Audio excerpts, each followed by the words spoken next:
Good day everyone, I am Jaisel Marie Ofiasa, and for today's video lesson, I will be discussing about the Hispanization of the Philippines, the administrative division of the Philippines, the birth of nationalism, and its important events in the Philippine history. The Hispanization of the Philippines by the Spaniards during the late 16th century offers several interesting reflections, as this process of colonization cannot be compared to any other in the Spanish colonial history. Presenting to you the timeline of Spanish conquest. On August 10, 1519, the Spanish fleet led by Ferdinand Magellan sailed westward from Spain to search for the Spice Islands on the other side of the world. And on March 16, 1521, the Spanish fleet arrived in the vicinity of Samar. And on March 31, the Spaniards celebrated a mass in the island of Limasawa, Leyte. The local chief Raja Colombo and Raja Siago attended on it. The chiefs also made an alliance with the Spaniards. And on April 7, as you can see in the timeline, the fleet visited the port of Cebu. They also made an alliance with the Raja Humabon and baptized the Raja. His wife and their followers, Magellan, gave the statue of the Santo Niño to the Queen of Cebu as gift or as gratitude during the baptism. And on March 27, as you can see, the Spaniards battled Lapu-Lapu in behalf of Humabon in nearby Mactan Island. Magellan was sadly killed. The Spaniards withdrew and left Cebu and the Philippines. September 8, 1522, the galleon Victoria reached Spain. It was credited for the first circumnavigation of the world. Additionally, Spain sent succeeding expedition to the Spice Island and later the Philippines, but failed. On April 27, 1565, another Spanish expedition led by Miguel Lopez de Legazpi, as presented in the timeline, who entered the port of Cebu. When the Cebuanos opposed their landing, they cannonaded the kingdom. Furthermore, the Cebuanos retreated to the hills, and the Spaniards established the first Spanish settlement in the port, but Cebuanos harassed this settlement. On John 4, the Cebuanos, who led by Raja Topas, were forced to recognize Spanish sovereignty. June 1569, as presented in the timeline, the Spaniards in this year occupied Panay. In May 1571, the Spaniards, with the aid of a large Visayan force, attacked and defeated the Muslim kingdom of Manila, who led by Raja Sulaiman. They made additionally Manila the capital of the colony. They also defeated or forced to surrender to Spanish rule the surrounding kingdoms. May 1572, this year, they entered Ilocos and Pangasinan, so they entered two places. And within several years, the Spanish armies defeated or ultimated the different kingdoms of the Philippines into recognizing Spanish rule, or the Spanish missionaries convinced them to accept foreign rule. These are Bicol, Samar, Leyte, and Northern Mindanao become parts of the Spanish colony. Now, let us proceed to the administrative division of the Philippines. The Philippines is divided into 4 levels of administrative divisions, with the lower 3 being defined in the Local Government Code of 1991 as local government units or LGUs. They are from the highest to the lowest. First, we have regions. Now, when we say regions in Filipino, rehiyon are mostly used to recognize national services. Of the 17 regions, only one, the Bangsamoro Autonomous Region in the Muslim Mindanao, has an elected government to which the central government has devolved competencies. Next, we have provinces. In Filipino, lalawigan or probinsya. Independent cities, Filipino, malayang lungsod or ciudad, and one independent municipality or patiros. Next, we have component cities. In Filipino, nakapaloob na lungsod or syudad, and municipalities, Filipino, bayan or municipalidad within a province. Now, this last one is very common to us, which is barangays. We have barangays in each community, formerly known as, sometimes still referred to as, barrios within a city or municipality. Please bear in mind also that apart from the mentioned administrative division, there are also other division exist for specific purposes such as geographic island. These are groups in popular and widespread use.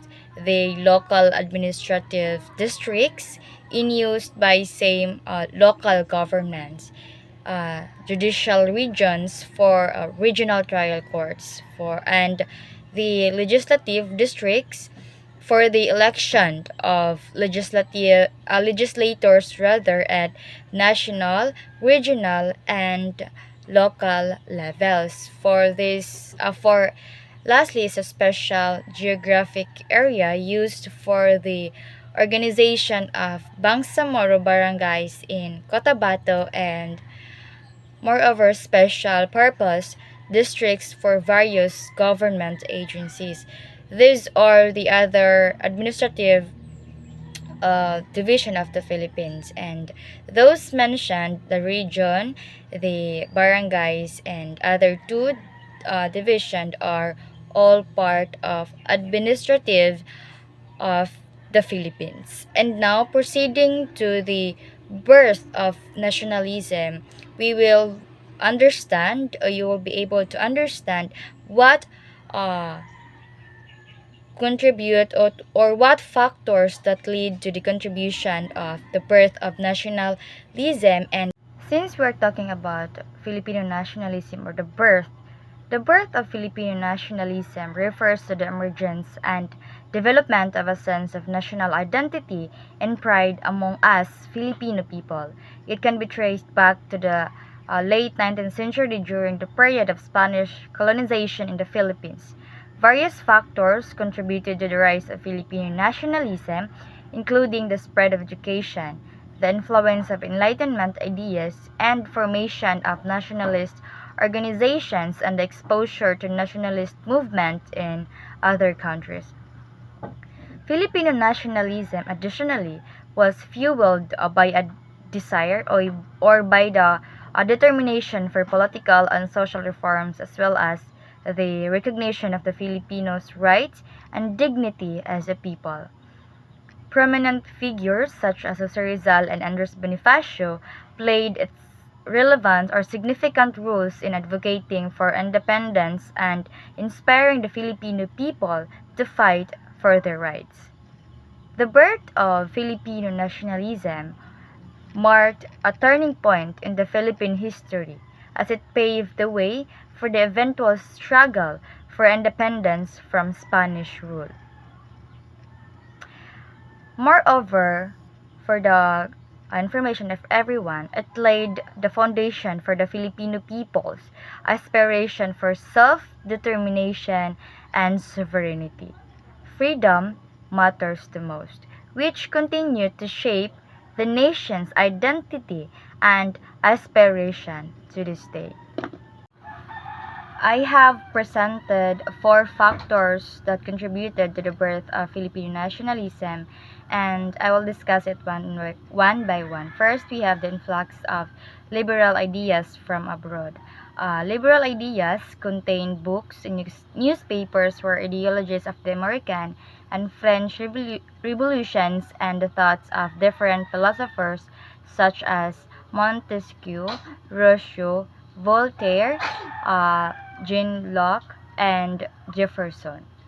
Each of them has its contribution to the birth of nationalism. Now, first we have Montesquieu. Montesquieu was one of the great political philosophers of the Enlightenment, insatiably curious and mordantly funny. He constructed a naturalistic account of the various forms of government and of the causes that made them what they were and that advance or constrain their development. Next is Jean-Jacques Rousseau, was a Genevan philosopher, writer, and a composer. His political philosophy that contributed to the birth of nationalism influenced the progress of enlightenment throughout Europe as well as aspects of the French Revolution and development of modern political, economic, and educational thought. Next is Voltaire or Francois Marie Oriat. Known by his literary pseudonym Voltaire, was a French Enlightenment writer, historian, and philosopher famous for his wit, his attacks on the established Catholic Church, and his advocacy of freedom of religion, freedom of expression, and separation of church and state. Let's move on to the next factor, Spanish Revolution. The triumph of liberalism in Spain against the autocratic rule of Isabella II, this was 1833 to 1869, resounded across the seas to the shores of her overseas colonies. The Filipinos came to enjoy for the first time the sweet taste of a liberal regime, including the following: freedom of speech, kalayaan ng pagsasalita, freedom of the press, and freedom of assembly and other human rights o kalayaang pantao. Next factor we have here, the Suez Canal and the Filipinos. The opening of Suez Canal to world shipping in 1869 stimulated Philippine progress.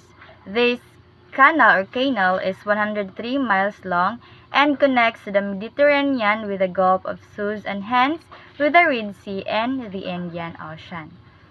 Next we have, and last factor we have, the martyrdom of Gomborza.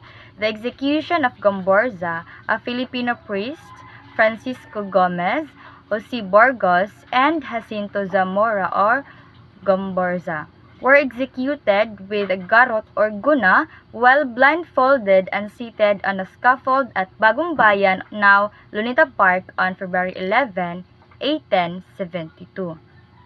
They were meted the death penalty for their alleged participation in the 1872 Cavite Mutiny or Mutiny, and this execution remains one of the most controversial issues deeply in Philippine history.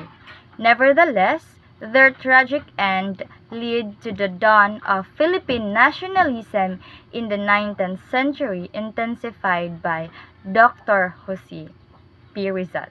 Apart from those mentioned in this topic, we will now proceed to the important events in the Philippine history and presenting to you the timeline that present the events in the Philippine history. First, we have here Magellan's arrivals on 1521. The arrival of Ferdinand Magellan marked the first recorded contact between the Philippines and the Western world.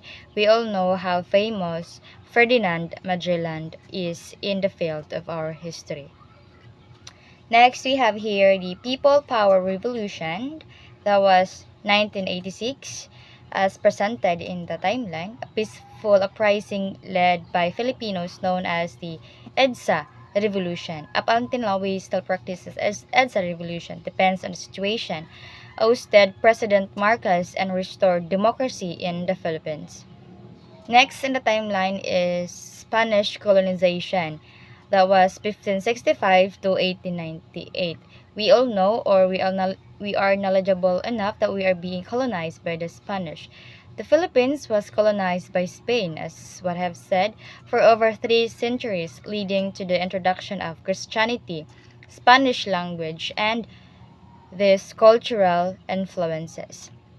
Next is the execution of Jose Rizal, that was 18 1896. The execution of our national hero as a result sparked the Philippine Revolution against Spanish rule and inspired the fight for independence and our freedom. Next is the Philippine Revolution, that was 1896 to 1998. The revolution, led by Filipino nationalists, including these famous persons, Andres Bonifacio and Emilio Aguinaldo, aimed to end or to put an end to Spanish colonial rule and establish an independent Philippine Republic, or the birth of nationalism. Next is Philippine-American War, that was 1899 to 1902. Following the Spanish-American War, the Philippines came under American control, leading to a conflict between Filipino revolutionaries and those American forces. Including on our timeline, the independence from the United States during, or that was 1946. The Philippines gained independence from the United States on July 4, 1946, as stated, after a period of transition and negotiation. Next we have, next event is martial law. That was, or during 1972 to 1981. President Ferdinand Marcos declared martial law, leading to a period of authoritarian rule, human rights abuses, and economic challenges. We all know how cruel or how abusive it is during the martial law. And lastly, we have recent developments. Various events have shaped recent Philippine history, including political transitions, natural disasters, economic growth, and ongoing challenges such as territorial disputes in the South China Sea. Those mentioned are the important events in the Philippine history. In conclusion, through studying Philippine history, we've learned and understand the beginning and development of our country. Additionally, it is very significant owing to the fact that one has to look at the past. It is very necessary to look back at the past in order to gain wisdom on how to deal with the present, on how our Filipino people fighting for our own freedom. We need to see our roots so that our identity as a Filipino people, as a nation, will be grounded in facts and strong historical tradition. The relevance of the birth of Filipino nationalism to contemporary Philippine society is evident in Filipino nationalism, since it provides insights into the ways in which Filipinos have resisted and overcome these challenges throughout history, and can inspire future generations to work towards a better and more just society, to maintain and to value our freedom.